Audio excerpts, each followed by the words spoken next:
주님의 찬란한 영광이 2024년 365일 매일 내릴 수 있기를 축복합니다. 찬양한 대로 어둡던 현실이 분명 밝고 환한 현실이 될 것을 믿으십니까? 새해를 준비하신 하나님께서 우리를 위해 예비하신 그 모든 복을 소화시킬 수 있다고 하는 확신이 있으십니까? 사실 그런 믿음 갖고 싶은데 그러기에는 세상이 너무 강하다, 그런 생각 들 때가 있지요. 나 진짜 그런 믿음 가지고 가볍게 살고 싶은데 내 앞에 놓인 문제가 해결하기에는 너무너무 복잡하고 난해하다, 그래서 감당하기에 너무 벅차다, 그런 판단이 설 때가 있어요. 그럴 때 이제 우리는 믿음으로 사는 사람들이기에 나보다 강한 환경, 여건, 난제를 극복하는 믿음을 가지려면 어떻게 해야 될까? 이제 그런 고민들을 하지요. 난제도 해결하고 보란 듯이 무거운 짐도 너끈히 감당할 믿음 가져서 주의 영광이 찬란한 그런 하루하루 만들어 갔으면 좋겠는데, 그런 고민 할 때가 있습니다. 사실 그런 고민 하는 것은 복 있는 분들이 하는 반응입니다. 그런 고민을 하면 언젠가는 그런 믿음 갖게 될 것이고 해서 어떤 난제도 극복하고 강해 보이는 세상도 여러분이 정복하게 될 줄 믿습니다. 자, 그런데 이제 우리가 계속 에스라서 있는데 바벨론 포로에서 돌아온 그 귀환한 그 사람들도 그런 믿음 갖고 있었을까요? 이게 바로 오늘 우리가 읽게 될 에스라 5장 6장의 줄거리입니다. 분명히 이제 에스라 5장 이전 말씀을 보면 그 페르시아 바사 제국의 고레스 왕이 분명 성전 건축을 하라고 도와주는 칙령 내려서 성전 건축 시작했습니다. 그런데 이 사마리아 사람들의 집요하고도 간교한 이 중상 모략 때문에 결국은 그걸 중단하게 됩니다. 그 중단한 기간이 아닥사스다 왕 때부터 다리오 왕 때까지 그 기간이 있는 걸로 봐서는 약 한 16년 동안 그 일이 멈추게 됩니다. 여기서 우리는 생활 영성의 필요성을 발견하게 됩니다. 자, 바벨론에서 돌아왔어요. 마치 청교도인들이 신대륙 가서 교회를 먼저 세웠다고 그런 식으로 했던 것처럼 이 성전 건축을 하려다가 그게 그만 윗선에서 그만한 바람에 힘없는 백성들이 그만두게 됩니다. 그래 이제 빈둥빈둥 놀 수만은 없잖아요. 그래서 이제 집을 짓고 먹고 살기 위해 농사도 짓고 요모조모 애를 씁니다. 자, 빈둥빈둥 놀 수 없어서 집을 짓고 농사도 짓고 하는 거 문제가 있어요, 없어요? 벌써부터 이렇게 자꾸 그렇게 하시면 안 돼요. 솔직하게 여러분 속에 있는 믿음의 고백을 하면 돼요. 문제가 있어요, 없어요?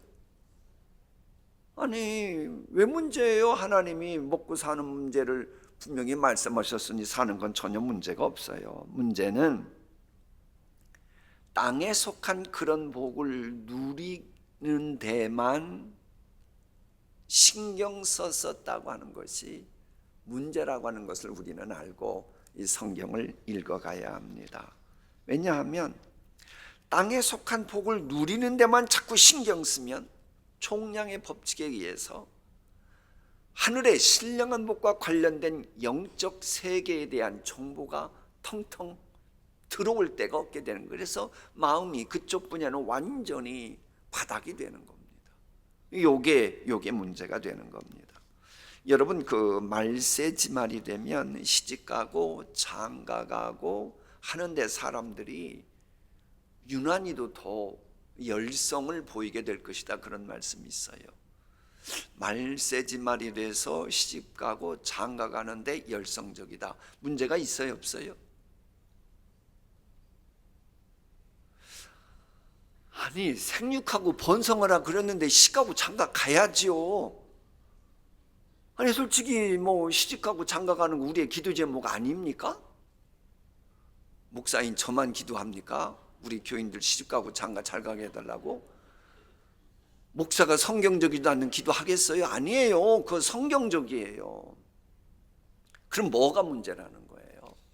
이 말세지 말이 됐을 때 시집가고 장가 간다고 하는 이 표현은 생육하고 번성하라고 하는 말씀에 순종한다, 그게 죄악이다, 그런 얘기가 전혀 아니고, 그런 말씀에 충돌이 일어나잖아요. 그런 얘기가 아니고 너무 세상 향락, 세상 기쁨에 올인하다 보니 하나님의 신령한 말씀 듣는데 문제가 생기니 그게 안 된다, 그런 이야기가 되는 겁니다.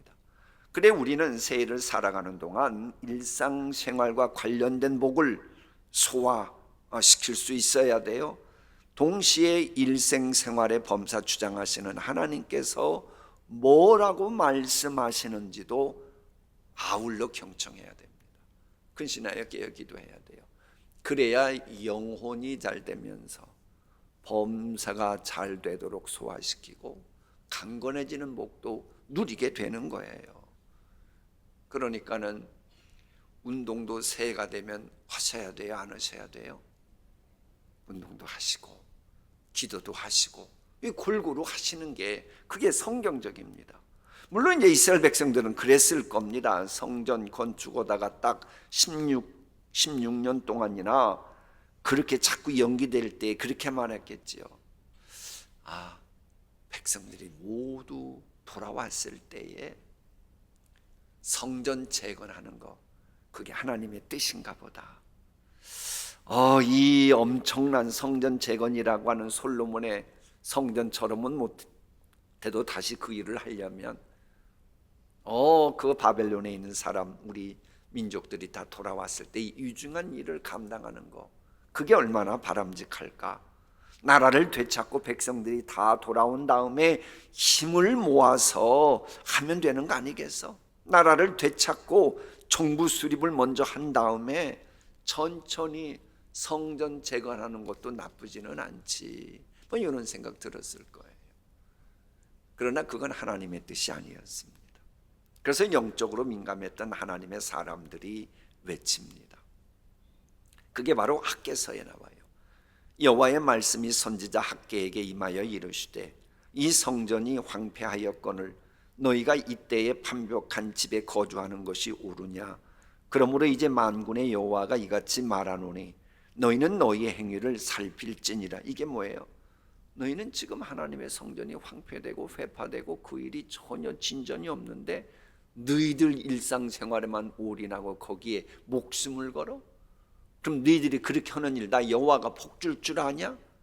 그래서 그 다음 말씀이 있는 거예요. 너희가 많이 뿌릴지라도 수확이 적으며 먹을지라도 배부르지 못하며 마실지라도 흡족하지 못하며 입어도 따뜻하지 못하며 일꾼이 싹쓸 받아도 그것을 구멍 뚫어진 전대에 넣음같이 되느니라. 만군의 여호와가 말하노니 너희는 자기 행위를 살필지니라. 먼저 그의 나라와 의를 구해야 이 모든 걸 너희에게 주는데 하나님 나라와 의를 구하지 않으니 너희들이 먹고 사는 그것도 문제가 생긴다, 이런 이야기입니다. 자, 여러분이 만일 바벨론 포로 귀환하고 성전 재건 안 하려고 했던 게 아니고 하려다가 저 윗선에서 아닥사스 왕이 조서를 내려가지고 못하도록 해서 쉬고 16년 동안 쉬고 있을 때 요렇게 하나님이 말씀하시면, 학개 선지자가 실제로 그렇게 외쳤거든요. 여러분은 어떤 반응 보이실래요? 아마 유대인들은 고민했을 겁니다. 하나님의 말씀 따라 성전을 재건하는 작업을 하면 저 위에 있는 정부, 그때는 거의 뭐 독재국가였으니까는 저 사람들 귀에 들어가면 우리는 끝장나는데 어떡하나. 그렇다고 믿음으로 사는 우리가 하나님의 백성이 되어가지고 그 왕 무섭다고 성전 재건하라고 하는 하나님의 말씀 안 하는 것도 고민이고, 여러분 같으면 그럴 때 어떻게 하셨을 것 같아요? 제가 물 마시는 동안 한번 답을 찾아보세요. 나는 어떡하겠다. 너무너무 끓이고 있잖아요. 그럴 때에 하나님의 사람들이 앞장서서 합시다. 수르바벨과 에스와라고 되어 있어요. 합시다. 죽으면 죽어도 하나님 말씀대로 실천합시다. 앞장서는 거예요. 그러자 그걸 보고 머뭇거리던 사람들도 따라와서 성전 재건하는 작업이 탄력을 붙고 가속도 붙으면서 일이 순조롭게 진행됐다라고 하는 겁니다. 여러분 가정의 신앙 전승 정말 원하셔요? 그럼 누군가 나서야 합니다. 다들 눈치 보고 성공 보기 바쁜데 먹이 바쁜데 서로들 가족들이 눈치만 보느라 가만히 있으면 어떻게 되겠어요? 나서야 돼요. 누군가가 나서서 여호와의 깃발을 들고 기수 역할을 하면 하나님께서 그 가정을 향한 약속의 산지로 가족들이 따라가게 됩니다. 그러므로 여러분들이 먼저 신앙 전승을 원한다면 주의 말씀에 순종하는 그 깃발을 먼저 들어야 뭔가 변화가 일어나지, 그것이 아니면 새해 와도 아무런 변화가 없습니다. 어쨌건 물론 사탄의 하수인들이 방해가 있긴 했습니다만은 결국 믿음이 이겼지요. 우리가 이제 올해 이런저런 기도 제목 가지고 기도하려고 하면 기도하지 못하게 하는 사탄도 계속 속삭게 될 겁니다. 그럴 때 포기하지 않아야 승리를 하게 됩니다. 자, 그래서 바벨론 포로에서 돌아온 사람들은 믿음으로 전진하자 결국 하나님이 도우셨음을 체험하는 단계까지 나아갑니다. 하나님이 도와주시니까 유브라데강 건너편에 있는 총독과 이 동관들이 도와줍니다. 이 동관이라고 하는 말을 NIV는 어소시에이트라고 하는 표현 써요. 그러니까 일종의 총독의 보좌관들, 왕의 비서들, 그런 격입니다. 그들도 기꺼이 이 일에 동참하게 되었다라고 하는 겁니다. 그리고는 이제 그들을 통해서 다리오 왕이 성전 재건을 공식적으로 허가하는 조서를 다시 내리게 되는데 그게 바로 에스라 6장 초반부 내용입니다. 흥미로운 사실은요, 성전 재건을 중단했다가 다시 시작하는 이 과정을 유대인이 아닌 외국인 총독이 모든 것을 진술했다고 오늘 우리가 이제 읽게 되면 그걸 발견하게 될 거예요. 그거 보면 그 외국인 총독이 왕에게 올린 보고서를 보면 이렇게 진행됩니다. 우리들이 보기에 유대인들은 그저 성전 재건 작업을 하는데 거의 완성 단계까지 이미 갔습니다. 이걸 먼저 얘기하고, 두 번째, 우리는 총독으로서 그래도 왕의 신하로서 그곳에 가서 너희들 이거 뭐에 근거해서 이런 작업했냐, 이것도 알아봤다라고 보고를 합니다. 그리고 왕은 성전 재건 공사에 대해서 한번 좀 과연 이런 것이 근거됐는데 고레스 왕의, 옛날 고레스 왕의 초서를 한번 확인해 주시고 그런 다음에 이것에 대해서 어떻게 해야 될지 판단해 주십시오, 이런 내용입니다. 이 내용을 보면 악의적이에요, 호의적이에요? 아니, 왕에게 보낼 때 그 인간들 말 되게 안 듣고 막 반역한다 이런 얘기가 없이 그 사람들 보니 거의 성전이 완공 단계에 있습니다. 그리고 우리가 조사해 보니까 다 근거가 있었습니다. 고레스 왕 조서에 그랬다 그럽니다. 한번 확인해 보십시오. 그리고 우리가 이게 뭐에 근거한 거고 이거 누가 이런 거냐 그러니까 그들은 모든 거 다 이야기를 합니다. 이게 악의적이에요, 호의적이에요? 여기에 하나님의 깊은 뜻이 있어요. 이런 은혜가 저는 여러분에게 임하기를 소망합니다. 처음에는 이 인간들이 까칠했거든요. 성전 건축해? 야, 너희들이 정말 왜 이래? 왕이 안 그랬는데 막 이런 식이었거든요. 근데 이 사람들이 시간 지나면서 아주 호의적으로 바뀌어요. 여러분의 기도 제목과 관련돼서 아주 왼수같이 구는 사람들이 있어요. 그래도 계속 내가 믿음의 길을 걸어가면 그들이 여러분에게 아주 호의적인 사람으로 하나님이 변화시켜 주실 줄 믿습니다. 자, 이렇게 되는 거예요. 하나님이 도와주시니까. 그래서 이제 다리오 왕이 성전 재건을 공식적으로 다시 허락하는 줘서 내렸다고 하는 대목을 읽게 될 텐데, 여기서도 우리가 하나 세속 역사와 우리가 이 거룩한 역사에 그 맞물려 돌아가면 우리가 또 배울 수가 있는데, 이제 다리오 왕은 아주 광활한 지역을 다스리게 됐거든요. 실은 이제 그 페르시아 역사를 보면 고레스가 왕이 되고 그 과정이 막 뒤죽박죽됩니다. 막 죽이고 대신 누가 막 왕위에 오르고 그러다가 이 모든 걸 평정했던 사람이 다리오 왕이거든요. 그러면서 이제 나라가 엄청나게 커지다 보니까는 모든 일을 객관성 있게 하고 특별히 증거 위주로 모든 일을 처리합니다. 그러다 보니까는 증거 위주로 만일 처리하지 않았더라면 무슨 일이 벌어졌냐? 이 유대인들은 결국은 왕권에 반역하는 무리가 돼가지고 멸족당해도 할 수가 없었던 겁니다. 그런데 실적 위주 정도가 아니고 증거 위주로 나가니까 그건 분명 증거가 있었거든요.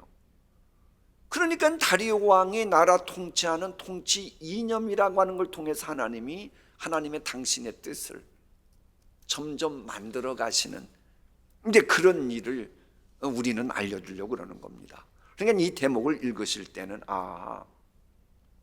일상생활에서 내가 해야 할 일에 성실함이 있으면 언젠가 하나님의 약속이 성취될 때 그것이 내게 도움이 되는구나, 이런 힌트 주는 거예요. 그러니까 이게 고레스가 증거 위주로 하다 보니까 그동안 이런저런 일들이 모두 다 착실하게 정직하게 진행되니 결국 그거 가지고 다리오 왕이 다시 성전을 재건하라고 허락을 하는 거거든요. 그러니까 하나님께서 다리오 왕이 이제 이렇게까지 주도 면밀하게 일을 처리하도록 하시니까 그 메대의 앙메다 궁이다 이렇게 돼 있어요. 메대의 앙메다 궁, 아거다 궁이 아니고 앙메다 궁에서 이제 오래전에 고레스 조서를 발견하게 됩니다. 그런데 이때 한번 생각해 보세요. 유대인들을 아주 멸시하는 하만 같은 인간들이 신하였다면 그렇게 막 앙메다 궁까지 가서 그걸 찾으려고 했겠어요? 그 옛날 그 고레스 왕 때의 조서를. 그런데 이 다리오가 그렇게 막 명령하니까 그렇게 되는 거예요. 그러니까 하나님께서 여러분을 도와주시려고 마음 잡수시잖아요. 그러면 옛날 것까지 다 뒤져가지고 여러분 합력하여 선이 되게 하신다는 겁니다. 다리오 왕이 이러니까는 다리오 왕 밑에 있는 신하들이 예루살렘 성전 재건 프로젝트 이걸 감히 반대할 사람이 어디 있어요? 그렇다고 예루살렘 성전 프로젝트 어디냐 그거 찾으려고 그러지 마시고 제가 보면 요즘 말로 그렇다는 거예요.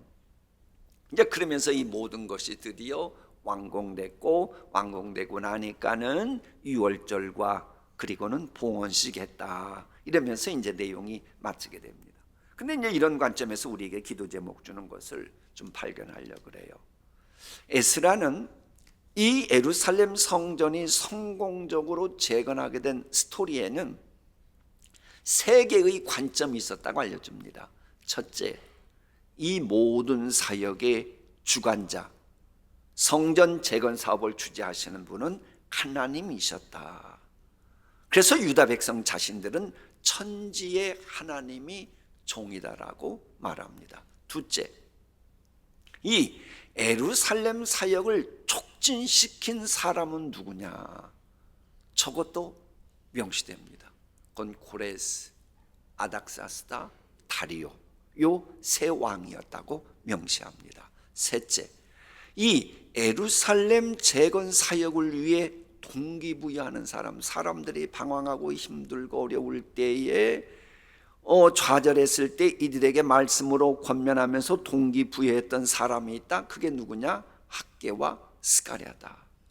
그럼 저걸 보고 우리의 기도 제목은 뭐예요? 여러분 가정에 새 소원이 뭐예요? 자, 떠올렸어요? 왜 아직도 여러분 가정에 새 소원 없으세요? 그럼 반응하세요. 제가 물어보는 것도 아닌데 왜? 자, 어쨌거나 여러분 새 소원 있죠? 여러분 새 소원의 주관자는 누구예요? 확신하셔야 돼요. 둘째, 여러분 새 소원을 위해 촉진시킬 사람은 누군지 사람마다 가정마다 다를 거예요. 그걸 여러분이 생각하고 여러분의 가정의 소원을 촉진시킬 사람들을 위해서 기도해야 돼요. 그래야 고레스 다리오 왕의 마음을 움직이면서 주변까지 이 변화의 역사가 일어나는 거예요. 오늘 기도하세요. 셋째, 여러분 가정의 소원을 위해서 계속 동기부여해 줄 분은 누구예요?